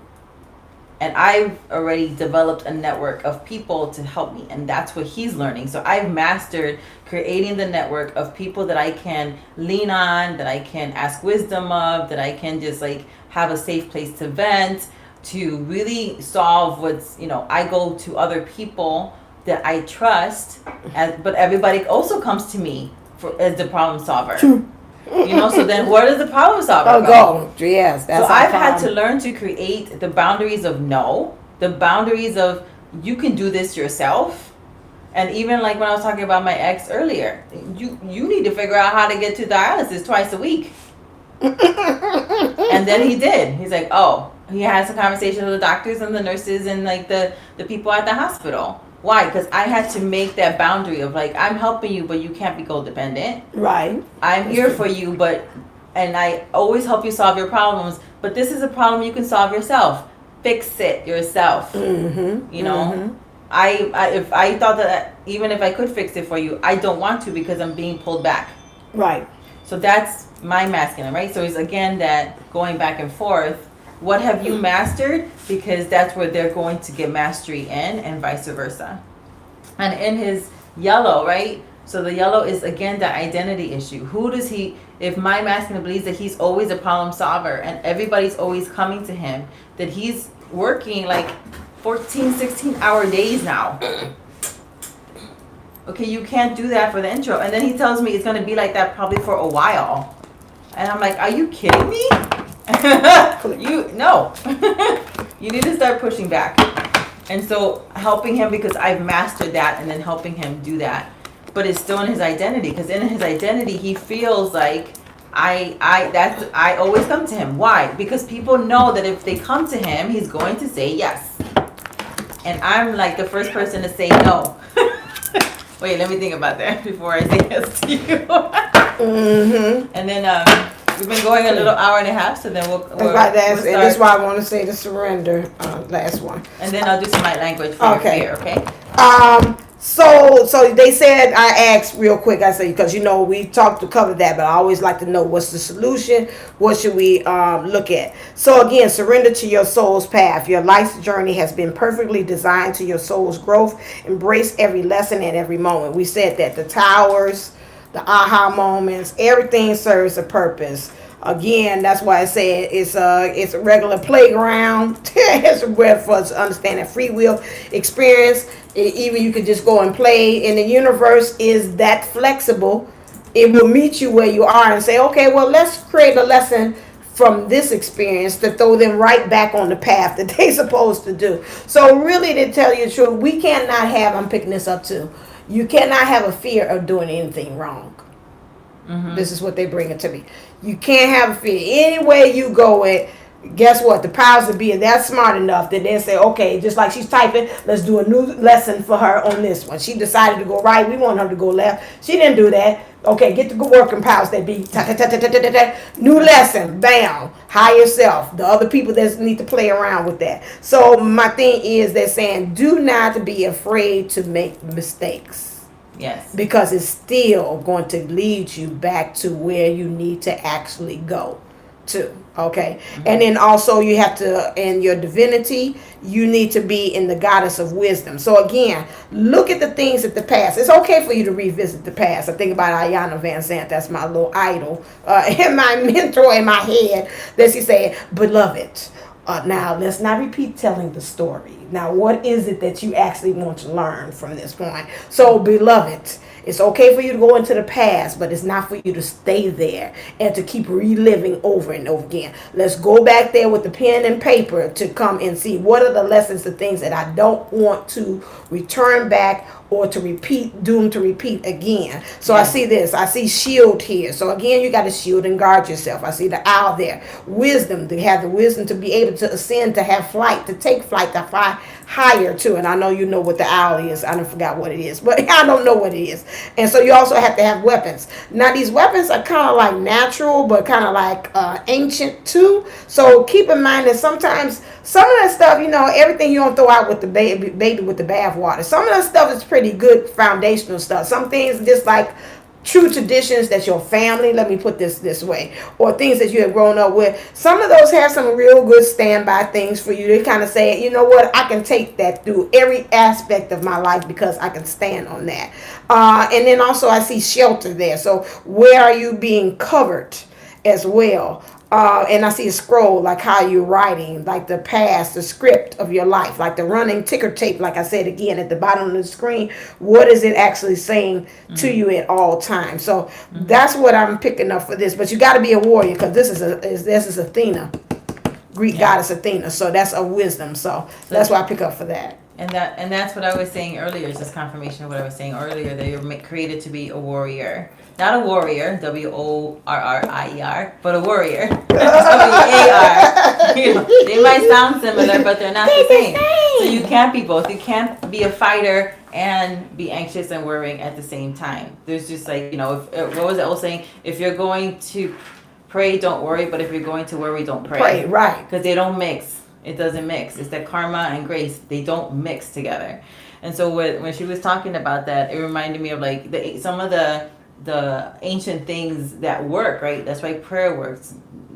Learning about your thought life works. Those are all old things that have been like for thousands and thousands of years. Those are truths, right? Things that we get from our family, like our work ethic, like our love for people, our community, doing good things, doing, community work. Those are all really good things. And so don't throw everything out, but there are some things that you're gonna just have to disconnect from. True. And not just you also because everybody's gonna have to learn that lesson. Yeah. And that what are they designed to do and to be? That's their sole purpose. What you need to surrender to that. So people don't like to surrender because you want to like a choice, but all surrender is that you're saying yes. You have to say yes to your soul's path. You have to say yes to doing the work. And why do we do the work? Like, well, oh my gosh, we're always doing the work. Okay, this is why we're doing the work. And I've said it before in different things. The reason you're always going to have to do the work is because this is a universe of expansion. It's a universe of abundance. And so as you do the work, what happens is that then you're free, you break through, you advance, and you hold that ground. Then there'll be other work for you to do, but it's for you to advance and expand. So your territory is always expanding. Your territory is always getting bigger. Your territory, which has to do with your influence. So the more you can break through yourself, the more influence you're going to be given in order to help more people. So the more people you can help, the more work you're going to be doing. It's always an inside out work. But that's the purpose of the work. It's because it's not only about your freedom, going back to what I said before, it's the other people's freedom who are waiting for you. So when you're in that point and you're feeling despair, you're like, no, people that I haven't even met yet in the future are calling for me. My face is in the future calling for me saying, I need you. Don't give up. I'm waiting for you. And then if you shift that focus from internal to external of how your freedom is going to set them free, it becomes a little easier, and then you don't get trapped in the woe is me, you don't get trapped in the regret, you don't get trapped in the resentment, you don't get trapped in the unforgiveness, you don't get trapped in the fear, because in that moment, again, going back to the now, saying now I might feel like crap, but I hear who's calling me, and grace will make a way for me to bust through this thing. True. Yeah, and that's interesting you said about territory, because it looked like she's like strategizing like for war to me when I look like that old time, and she's kind of getting it together. You just the wisdom of it. Just know, and then bring that to me again. You do what you feel, again, like I said, in your heart and in your mind, and what resonates within your soul. As my DM said, my soul. It tells you exactly what to do, because a lot of times you can feel like you want to, I know even with me, advice about just cut off, just do X, Y, and Z, But if you don't feel like it really resonates, and that's the step that you need to do as far as when going back to the question about the DM and how you clean things up, you'll know what works best for you. You just got to remember, again, although that other person, your divine counterpart, is different than you, but again, you got to remember, both of you all resonate on the same frequency. So somewhere underneath that foundation of things, there is some same and some similarities. To that, it's just the experiences and the things of how those family beliefs and their experiences that makes it different. But at the core of it, that's still you. And I just want you to make sure that you walk away understanding at the core of it is that's still you that you're dealing with. And so just follow your soul's path as far as where you want to. And again, last thing what the guy said, you cannot do anything wrong. That's your fear. But however, erase those words. Just know that you can't do wrong. It's still, we're going to find, trust that the powers that be is going to bounce you back like the pong game, ping pong, back to where you need to go. And even with your DM, learning how to be able to release them. Those of you all, when you stand in your power, see, that's half of our problems too. And I know that even myself, when we make that hard line in the sand and saying, nope, I'm not going to stand for that anymore. You got to go deal with that. You know, we get scared and fearful, and we're thinking about, but however, this might happen, and the results. Let it go and trust. Going back to again, allow, trust, believe, receive, and know. Yeah. So the last bit before I do some chakra work for you in your root, it'll be a distinct root heart connection regarding different fears, is that you don't risk it because you don't want to fail, but you're going to fail if you don't risk. Right. So you're already in a place where you're not getting the results that you want. You're not feeling the way that you want to. You're not having the peace in your life. And you may not always be in joy. Joy is a fruit of the spirit. And that's how you can tell. Because a lot of people are like, oh, I've been in this journey for 30 years. I'm like, yeah, but you're like a hot mess. You're always like, you think that because you've been on a journey and you've been like the spiritual guru, there should be joy. Joy is a spirit, is the fruit of the spirit. It's the fruit of a spiritual maturity. And if the person you're tapping into is not like flowing in joy, peace is right under it, because peace is like the foundation for joy. And if the person doesn't have peace in their life, why are you following them? Why are you listening to them? You know, they look like they're having a good time. Do they love what they're doing? Are they at peace? You know, can you feel peace resonating out of them? That is some of the fruit of spiritual maturity. Mm-hmm. Is that peace, is joy. And that is all based underneath that is love. Walking out the love walk. We're not, you know, always going to get it right, but that's okay. We don't have to always get it right. Boy, it's like Vegas. Boy, it's 80-20. If you can get it right 80% of the time, you are doing better odds in Vegas. Snake eyes! So that's the thing, you know, take the risk. Take the risk in investing in yourself. We have a lot of free resources.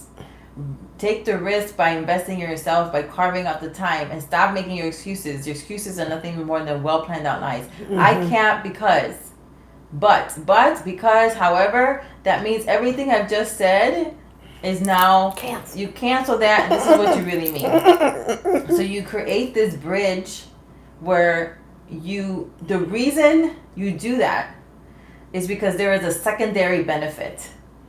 And you need to ask yourself, what is my secondary benefit from not moving my ass? Mm-mm. From not doing the work, from not healing, from not booking one of us, from not coming to the event, whatever, from not getting something that I need in order to empower myself, from not giving myself some self-love, 20 minutes a day to just nurture myself in my walk, to do it's all personal development is what it is. Why aren't you doing that? What is your secondary benefit? Because I would tell you, a lot of people do not get healed physically because their secondary benefit is that then people won't come around and look after them. Their secondary benefit was like, oh, the government's going to cut you off financially because now you're healed. Wow. The secondary benefit is that better to deal with the devil you know than the devil you don't know. Yes. When you are in this place that you've allowed the trap, because it was like a mouse trap. You didn't realize it was there and then you got trapped. But now light is coming and saying, no, you've been trapped and now this is your day of release. Well, you need to then decide, why have I allowed myself to stay in this trap, in this prison, when the door is open? And it could be a secondary benefit. Because a lot of people stay, they're like, why do they stay with the karmic? Because the secondary benefit is that it might be finances. Mm-hmm. It might be like they're used to that craziness. Yes, the drama. And so they're used to the drama. So in essence, they have been addicted to it because their brain has been releasing the chemicals, the drug for it. And they don't know how to detox. The secondary benefit, like, what are other people going to think? They like how people view them and they don't want to change how people view them, and even though they are really unhappy. And so they act like they're happy because the secondary benefit is, well, the excuse is I'm doing this for the children. The secondary benefit is that they're saying that they're trying to keep the family dynamic going, but what they're really showing their children is that this is a toxic relationship is what you're going to experience, and just suck it up. Yeah, right, yeah, please. And just suck it up, because that's just the way it is. That's not the way it is. That's not the way it was supposed to be designed. The secondary benefit of you not moving from your job is that maybe you're used to it because, it's easy for you to get to, and then the job that's actually calling out to you, you're going to have to, maybe it's an hour away. And you don't want to give up that time. There's so many things that you don't see as a secondary benefit. And you need to ask your question. If I'm trapped here for a long period of time, what has been my secondary benefit to this thing? And ask the question and just receive, like, I'm going to be, because Source loves me, he's not going to allow me to stay in this space. And to stay in fear, to stay in worry, to stay in anxiety, to stay trapped. Because this is your leap year. But you have to participate in your own freedom by saying yes to it. And when you say yes to it, all you have to do is commit and say, I say yes. Mm-hmm. I don't know how all this is going to roll out. I don't know the details. I don't know how the doors are going to open, but I'm saying yes. At least that's my part and my portion for the moment. Mm-hmm. I say yes. Yeah.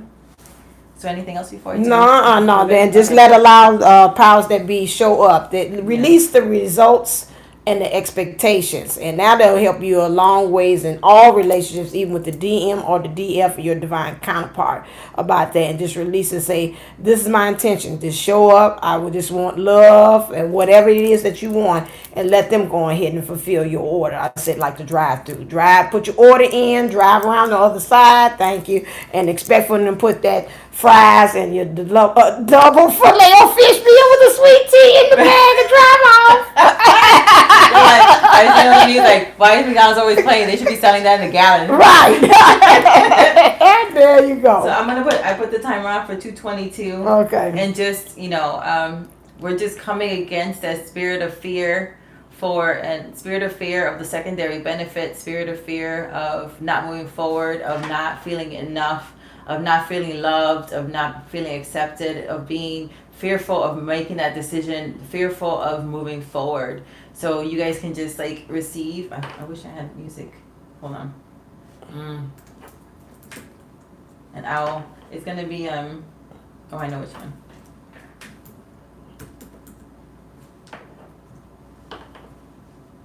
Where's that snow one? This one is called Snow. There we go. So this is a. Oh, it doesn't work. Oh, let me see how to do this. Sorry. Okay. So this music is copyright free. Copyright free. You can YouTube. I will put the information down in my description when we're done. I don't know if you can hear it or not, but it's irrelevant.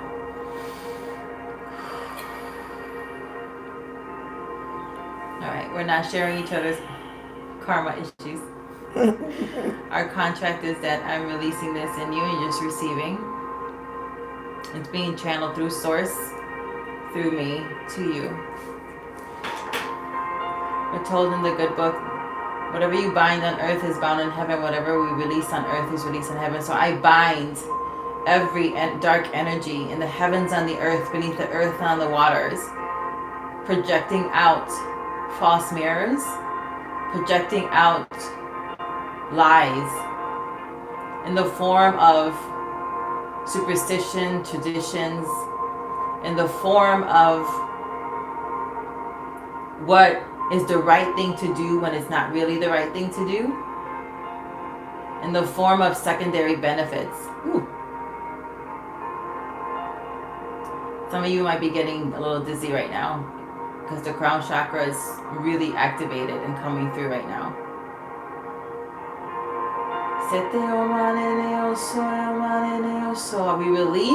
We loose you from that secondary benefit, from that prison of fear, of worry, of anxiety. You are loose now. We release you and come in agreement. We're told in the good book that when one comes together and prays, it's like sending 1,000 demons or the dark energies to flight. But when two touch and agree is 10,000. There is more than 10 of us right here. That means right now in the 5D there are bombs going off. There are bombs going off. Not just for us, but it's ricocheting and it's happening and rippling out to the Twin Flame Collective. Because we're in agreement. We're in union with each other. We are of one mind.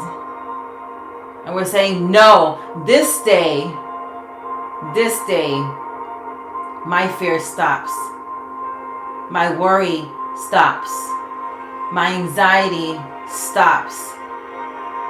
I will not be shackled to the lies any longer. I see shackles falling off. People walking out of their prison doors. Walk out.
Let freedom ring.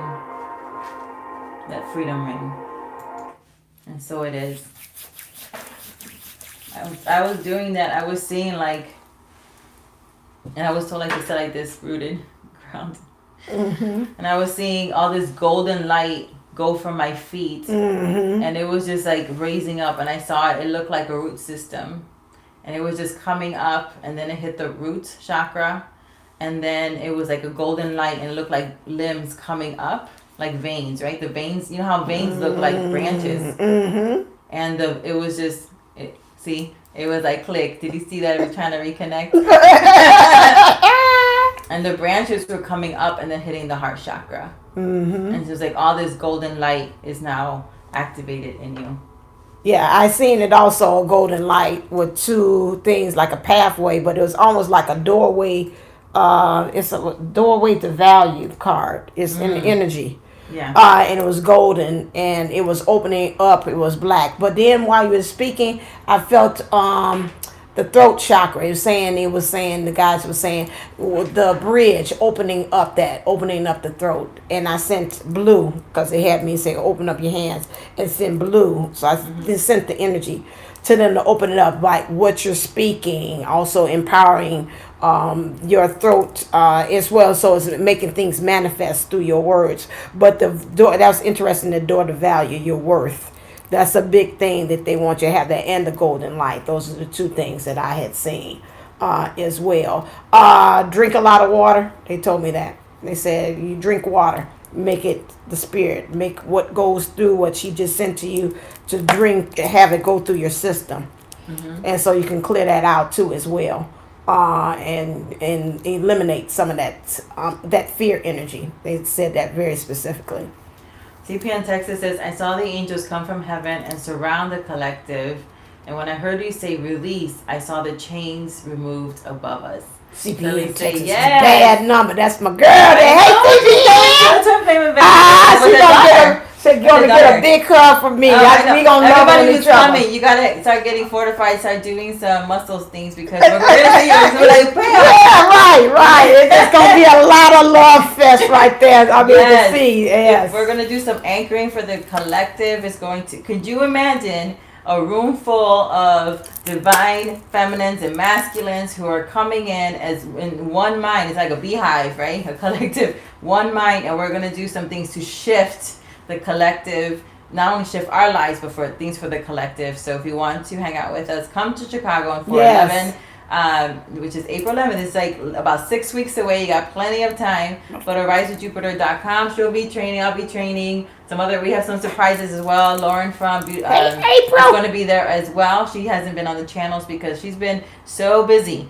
Oh, okay. Her business exploded, so she's just like been so busy she hasn't been able to come back to YouTube, which is good. But she's going to be there on that day. Okay. So all kinds of cool stuff is telling me. Margaret is saying, I started feeling it in my feet as you were ending the light language. I have a kid who was talking, so I couldn't focus well, but it was going in my headphones. Yes, we are stronger together.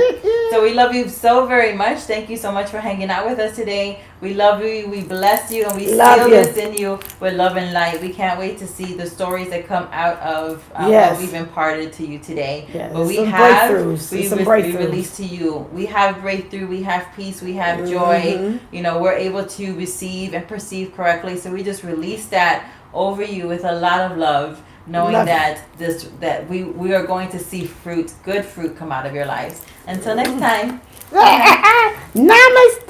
Namago. I love you. I'm stuck. I can't get to my thing. Hold on a second. You're going to see the struggle. The struggle is real. No, it's like, oh, yeah, my phone was just like 15 minutes. See ya.